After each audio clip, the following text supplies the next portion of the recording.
Hello and welcome to an update on the DXY I wanted to share with you today. The DXY has failed to so far start a C wave in this yellow wave 4, which I've still labeled as alternative scenario. So the overall pressure still seems downward at the moment as per the white scenario. I'm not quite sure about really the microstructure here in this decline. Ideally, that fifth wave extends a little bit. Yeah, remember that we are looking for further downside and potentially one more low. And the wave count is wave 1. I'm talking about the January high, yeah, B wave top. From here, we have a wave 1 down, a wave 2 up. Expectations are that this was a third wave. We had a fourth wave rally, rejection here at the 38.2 retracement. We should now be in a fifth wave down. That gives us 5 waves down in this C wave.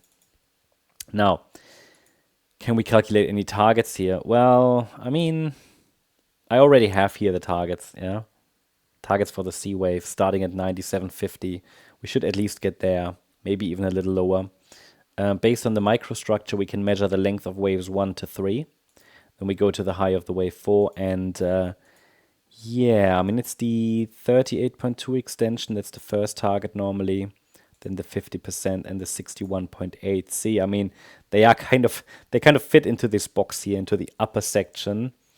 97.50 to 94.75. So this would be the area there. We'll see if the market finds support in that region with 96 as additional support level there in between. Kind of gives an additional level to watch.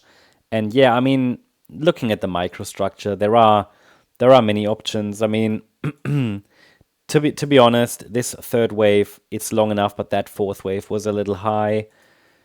You could say it's an overlap between waves 1 and 4, but you know, if wave 5 down is an ending diagonal, that's actually fine.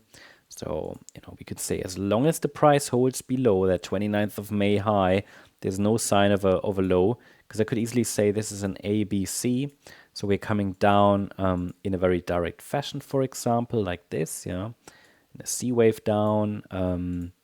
I could also say that maybe this third is still unfolding and we're dealing with a wider diagonal or longer diagonal, but that doesn't really matter so much. We should really stay below this swing high there at $100.50.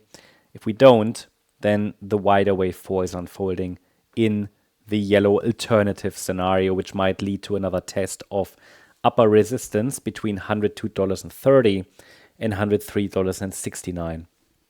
So that gives you a quick update here on the DXY to tell you that, yeah, I mean, overall, the first key level to watch is this wave 4 high.